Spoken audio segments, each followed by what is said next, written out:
Welcome back. I hope you're having a fantastic day. We're going to jump in, take a look at the markets, Bitcoin, crypto, and also just a reminder: comments are off because of the spam bots. For some reason, they really ramped up lately, and I was getting hundreds of spam comments.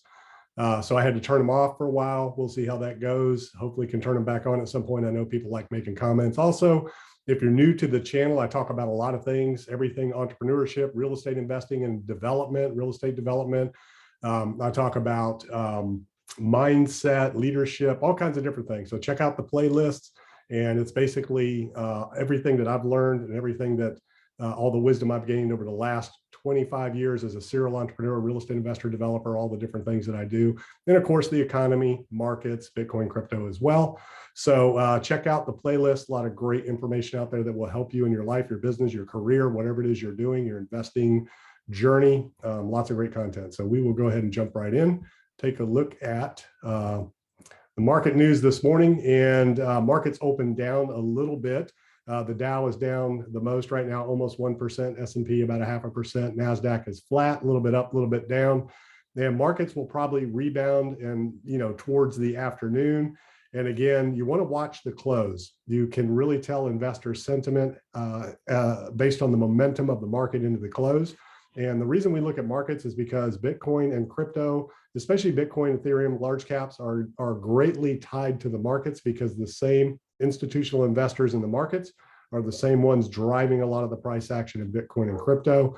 So you want to keep an eye on the markets. They have been pretty much acting in lockstep, as we saw yesterday with what spooked the markets. And it was the Fed, right? It was Chair Powell coming out yesterday and confirming that the Fed is going to have to get aggressive and fight inflation with rate hikes.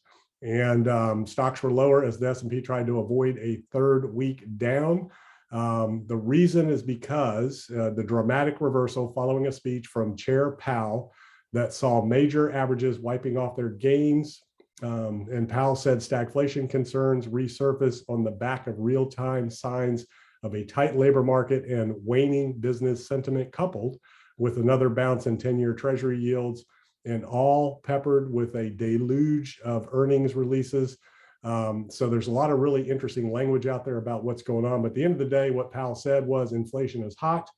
We need to raise rates quicker than we thought. We need to reduce the balance sheet more than we thought. And we're going to bring it in for a soft landing. So that's what he said at the end of the day.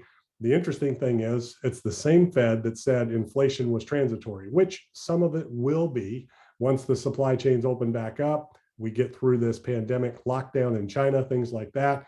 The war in Ukraine obviously is affecting inflationary concerns, not necessarily supply chains, but inflationary costs of energy.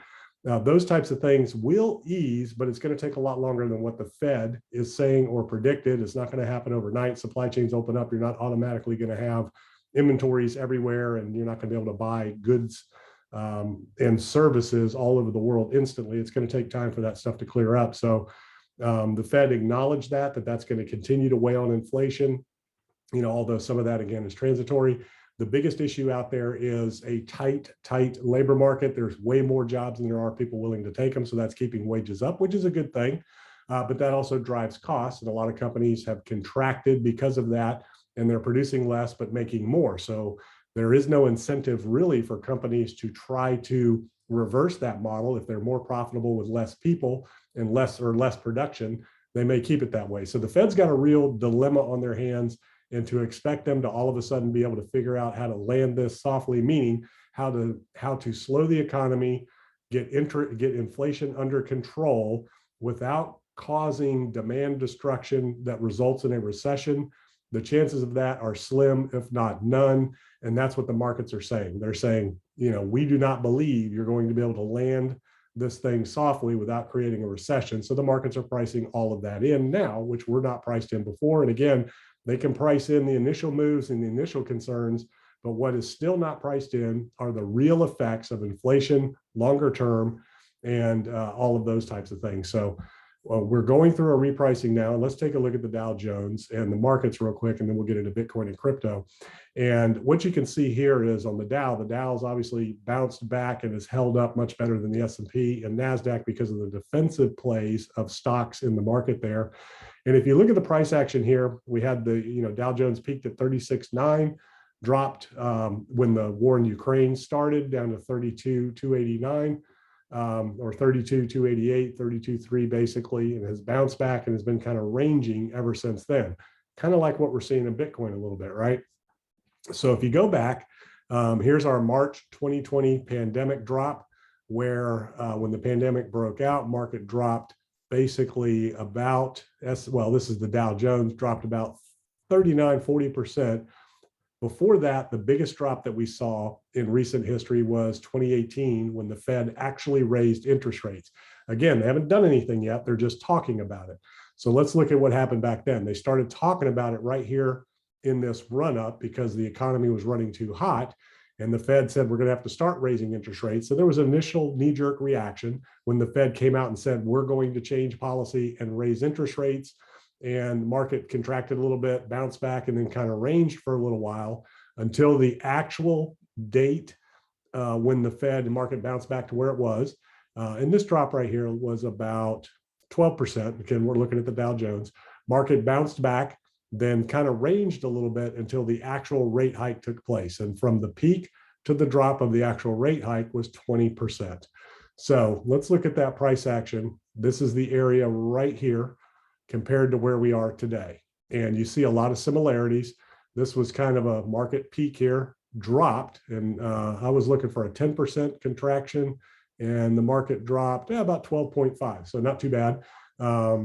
It dropped 12.5%, bounced back, and it's kind of ranging now. So if the markets drop 20% from here on the actual act of the Fed lowering interest rates, so that 20% drop will put the market, from peak. That's where we measured it last time. It dropped 20% from the peak. It puts you back at the peak before the March 2020 pandemic drop. So that puts the Dow resetting back to 29,000. So NASDAQ, a little bit of a different circumstance. This is your March 2020 pandemic sell-off. This is the Fed 2018 rate hike. And the NASDAQ did the same kind of thing. Market ran up, contracted on the news, and then, or on the talk of raising rates, and then ultimately dropped basically same thing, about 22% from the peak. So same thing here. Fed starts talking about it, market reacts. You have the Ukraine invasion. And if we go 22% from the peak, puts the NASDAQ right back around, real close to this bottom here on the initial Ukraine contraction. And that's where the NASDAQ seems to be heading right now. And that is your major trend line to watch right there, that the market is getting ready to test this range right here at, right around 13,000. So if the NASDAQ breaks 13,000, it could go back down to test, potentially, depending on what's going on, this pandemic low here. But the NASDAQ's had a nice little recovery here recently. So we'll have to see, but that's the trend line we are watching on the NASDAQ. And then if you look at the S&P, same thing, pretty much the same kind of action on the S&P, although the S&P, let's see what kind of drop that had. Same thing, about 20%.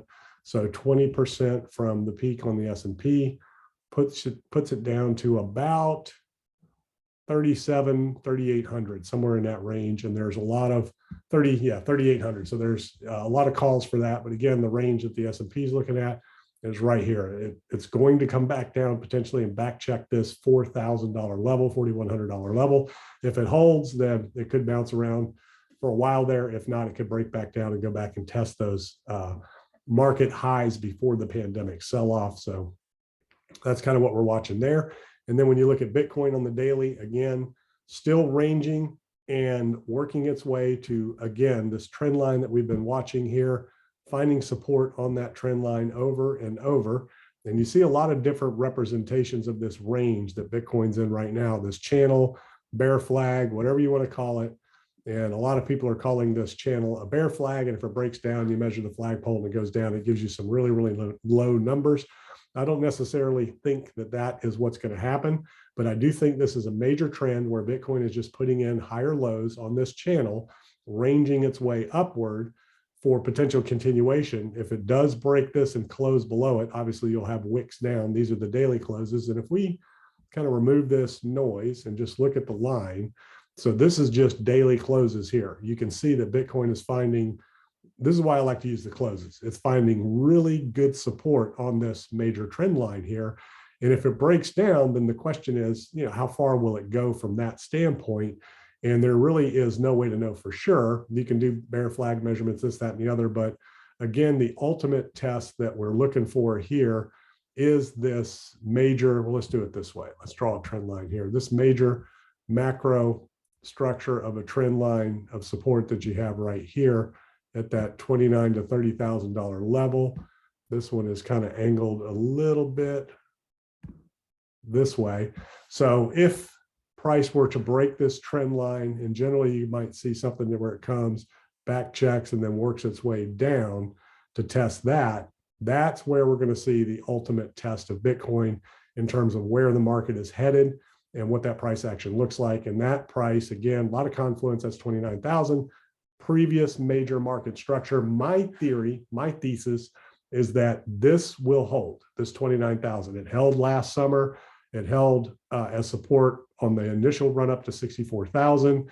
I know a lot of people are calling for this to break down and go back and test the previous market high of 20,000 right here. I'm not so sure that it'll get there because institutional investors want in, and the range that they're looking for is that $30,000 range. So that's kind of what I'm watching on Bitcoin right now. Let's go and change this back to the candles for the day. Excuse me. Change that back to the candles there. Delete these drawings. And as you can see, this price action for the altcoin market, that's the total 2 with Ethereum, total 3 without Ethereum, is following the exact same price action as Bitcoin. So this is obviously algorithmic, manipulated trading action here. The question is, what's going to happen in this channel? Is Bitcoin going to go back and test the upper range of it, where you look for the breakout, back check, and confirmation moving forward, where you get something like this? Bitcoin kind of works its way up. This would be the range, checks, and then continues its way on. Or does it stay in this range for a while and just keep moving on? So nobody knows the answer to that. All we can do is watch that major trend line I showed you on the close at the bottom. Right now, that's the line in the sand for Bitcoin. If it stays above, it's going to continue on until it either breaks out of the top, breaks out of the bottom. The further it goes, the more likely it will be to hold up when it does break the bottom of that channel. And if price goes on and reaches this previous high of 69,000 and checks that and breaks back down, then there's a good reasonable expectation that this $40,000 level can hold as a major macro bottom moving forward. So that's really what's at stake here. Is 40,000 going to hold as a macro bottom, or is Bitcoin going to go back and check 29,000? So these are the things that I'm looking at and what I'm watching for. If anything develops over the weekend, I'll put up a video. Otherwise, hope you have a great weekend, and I will see you on the next video.